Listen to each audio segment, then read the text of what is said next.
Hi అండి, నమస్కారం. నా పేరు హసిత, తెలుగు టారో రీడర్ని. ఈ నెల ఫిబ్రవరి 1 నుంచి ఫిబ్రవరి 14 తారీఖు వరకు వృషభ రాశి వాళ్ళకి టారో రీడింగ్ ప్రకారం ఎలా ఉంటుందో ఈ వీడియోలో తెలుసుకుందాము. సో నేను కార్డ్స్ అయితే ముందే షఫల్ చేసేసాను. ఒక్కో దాని గురించి డీటెయిల్ ప్రెడిక్షన్ ఇవ్వడానికి ట్రై చేస్తాను. సో పాస్ట్ వచ్చేసి ఏంటంటే మీకు వేరే పీపుల్తో ఆర్గ్యుమెంట్స్ అవుతున్నాయి. వాళ్ళ ఒపీనియన్ వేరే ఉండింది, మీ ఒపీనియన్ వేరే ఉండింది. సో దానివల్ల ఏంటంటే కొంచెం ఆర్గ్యుమెంట్స్ అయ్యి వాళ్ళకి మీకు కొంచెం ఈగో ఉండింది అని అన్నట్టు అర్థమవుతుంది అనమాట. సో వాళ్ళు మిస్అండర్స్టాండ్ చేసుకుంటున్నారు పాస్ట్. సో ఏంటంటే కొంచెం డిస్టర్బ్డ్గా ఉన్నారు అని అన్నట్టు చూపిస్తుంది అనమాట. సో ప్రాబ్లం ఏంటంటే మీరు ఒక పర్స్పెక్టివ్ లో థింక్ చేస్తున్నారు, వాళ్ళు ఒక పర్స్పెక్టివ్ లో థింక్ చేస్తున్నారు అనమాట. సో దానివల్ల ఈ ఇబ్బందులు అనేవి వస్తున్నాయి అన్నట్టు చూపిస్తుంది. సో ప్రాబ్లం ఏం లేదు, కొంచెం టైం అయితే సెట్ అయిపోతుంది అంతా అన్నట్టు చూపిస్తుంది. సో పాస్ట్ నుంచి ప్రెసెంట్ కి కొంచెం మూవ్ ఆన్ అయ్యి రండి. సో ఏవైతే ఆర్గ్యుమెంట్స్ అయ్యాయో వాళ్ళతో సో కొంచెం చూసుకోండి. సో మీకు కొంచెం ఈగో అనుకుంటున్నారు కాబట్టి కొంచెం తగ్గడానికి ట్రై చేయండి. సో ప్రెసెంట్ ఏంటంటే మీరు కొంచెం ఇన్ఫ్లుయెన్స్ లోకి వెళ్తారు అని అన్నట్టు, బ్యాడ్ ఇన్ఫ్లుయెన్స్ లోకి వెళ్తారు అని అన్నట్టు చూపిస్తుంది అనమాట.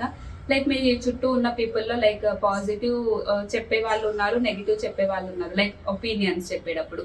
సో మీరు ఏంటంటే కొంచెం ఈ పాస్ట్ మీకు ఎదుర్కొన్న సిచ్యువేషన్స్ మీకు ఈగో అనుకుంటారు, ఇలా చూపించిన దానివల్ల ఏంటంటే మీరు నెగిటివ్ చెప్పిన వాళ్ళ ఇన్ఫ్లుయెన్స్ కి తొందరగా లోన్ అయ్యే ఛాన్సెస్ ఉండింది అనమాట. ఎగ్జాంపుల్ మీకు చెప్పాలంటే మీకు ఎవరికైనా ఆర్గ్యుమెంట్ అయింది అనుకోండి, వాడు అంతేరా, వాళ్ళు అంతే, వాళ్ళు అట్లే చేస్తారు, ఇట్లే చేస్తారు, వాళ్ళు ఇంకా వేరే వాళ్ళతో కూడా ఇట్లే గొడవ పడ్డారు, నీకు తెలియదులే, నువ్వు ఎక్కడ తగ్గద్దు, ఇట్లాంటివన్నీ చెప్తూ ఉంటారు కదా. సో అది కొంత టైం పీరియడ్ వరకు బాగుంటుంది, కానీ అన్ని విషయాల్లో అది కలిసి రాకపోవచ్చు. సో అట్లాగా రాంగ్ ఇన్ఫ్లుయెన్స్ వాళ్ళ జోలికి వెళ్లకుండా ఉండడానికి ట్రై చేయండి. నెక్స్ట్ ఫ్యూచర్ కార్డ్ వచ్చేసి బాగుంటుంది, గ్రోత్ ఉంటుంది.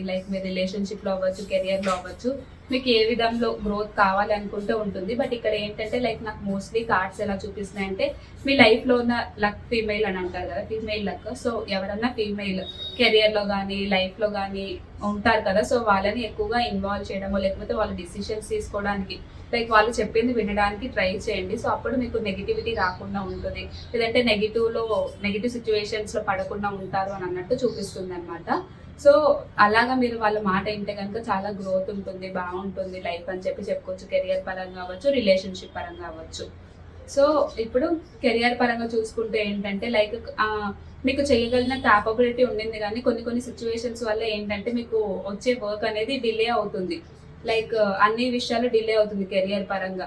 మీరు ప్రమోషన్ అనుకున్నారు అనుకో, మీకు ఆ క్యాపబిలిటీ ఉండింది బట్ డిలే అవుతుంది. మీరు ఏదైనా ఆ ప్లేస్ అమ్ముదాం అనుకుంటున్నారు, సో అది మంచి ఏరియాలో ఉండింది, అంతా ఉండింది, బట్ మంచి రేట్ రాకపోవడం, ఇట్లాంటివన్నీ జరిగే ఛాన్సెస్ ఉండింది అనమాట. సో ఇన్వెస్ట్మెంట్ పరంగా అన్న, కెరియర్ పరంగా అన్న, నెక్స్ట్ స్టూడెంట్స్ అయితే జాబ్స్ మీకు వచ్చే క్యాపబిలిటీ ఉండింది. మీ ఫ్రెండ్స్, మీ చుట్టుపక్కల ఉన్న వాళ్ళంతా మీకంటే తక్కువ చదివే వాళ్ళకు కూడా జాబ్స్ వచ్చేస్తూ ఉంటాయి, మీకు రావట్లేదు అని ఇట్లాంటి ఫీలింగ్స్ అనేవి వచ్చే ఛాన్సెస్ కనిపిస్తున్నాయి అనమాట.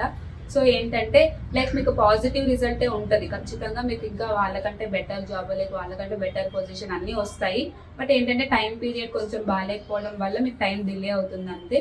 సో కొంచెం పేషెన్స్తో ఉండండి, ఎక్కువగా డిప్రెస్ అయిపోద్దు, సాడ్ అయిపోద్దు ఈ సిచ్యువేషన్స్లో. రిలేషన్షిప్ పరంగా చూసుకుంటే ఏంటంటే మీ పార్ట్నర్తో కొంచెం ఎమోషనల్ డిస్టర్బెన్సెస్ అయ్యే ఛాన్సెస్ చూపిస్తుంది అనమాట. సో కొంచెం ఎమోషనల్ డిస్టర్బెన్సెస్ వల్ల ఏంటంటే మాటలు అనవసరంగా తప్పుగా మాట్లాడడం ఇట్లాంటివి చేస్తారనమాట మీ పార్ట్నర్ మీతో. దానివల్ల ఏంటంటే మీరు సాడ్ ఫీల్ అవుతారు, కొంచెం డిస్టర్బెన్సెస్ అనేవి కనిపిస్తున్నాయి అనమాట. సో కొంచెం జాగ్రత్తగా చూసుకోండి. సో సిచ్యువేషన్స్ని బ్యాలెన్స్ చేయడానికి ట్రై చేయండి మీరు. ఫినాన్సెస్ పరంగా చూసుకుంటే ఏంటంటే ఫినాన్సెస్ పరంగా పర్లేదు, బాగానే ఉండింది. ఏంటంటే కొంచెం ఫ్యామిలీ సపోర్ట్, ఇందాక మాట్లాడుకుంటున్నట్టు ఎక్స్పెన్సెస్ అనేవి మీ పార్ట్నర్ అయితే, మీకు పెళ్ళి అయితే మీ పార్ట్నర్తో, లేదంటే మీ మదర్తో, మీ సిస్టర్తో, ఇలాంటి వాళ్ళతో డిస్కస్ చేసి ఖర్చు పెట్టండి. ఏదైనా ఇన్వెస్ట్మెంట్ పరంగా అయినా ఏదైనా కూడా ఫీమేల్ని అడిగి డిసిషన్స్ తీసుకోండి. మీ లైఫ్లోనే ఇంపార్టెంట్ ఫీమేల్. సో అప్పుడు మీకు అన్ని విధాలుగా కలిసి వచ్చేటట్టు చూపిస్తుంది అనమాట. హెల్త్ పరంగా చూసుకుంటే ఏంటంటే నాకు కొంచెం ప్రాబ్లమేటిక్గా చూపిస్తుంది అనమాట.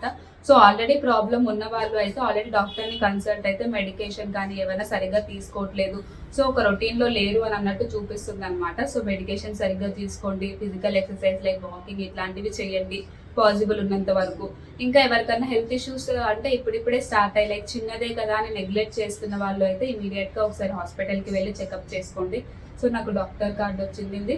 So prevention is better than cure అంటారు కదా. సో ఒకసారి వెళ్ళి చెక్ చేయించుకోండి. సో ప్రాబ్లం ఏమన్నా ఉంటే సార్ట్ అవుట్ చేసుకోండి, మెడికేషన్ తీసుకుంటే తొందరగా సాల్వ్ అయిపోతుంది.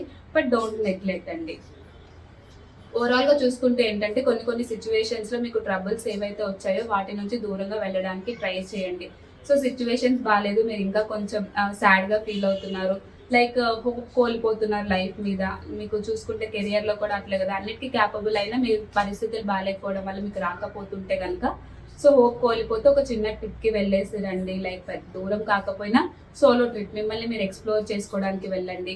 సో ఎక్కడ ల్యాక్ అవుతున్నారు, సో ఏం చేస్తే ఇంకా బెటర్ అవుతారు అనేదాన్ని తెలుసుకోండి. సో తిరిగి రండి, గట్టి కంబ్యాక్ ఇవ్వండి. సో ఇదే అండి ఈ 14 days రీడింగ్ వచ్చేసి. Thank you so much.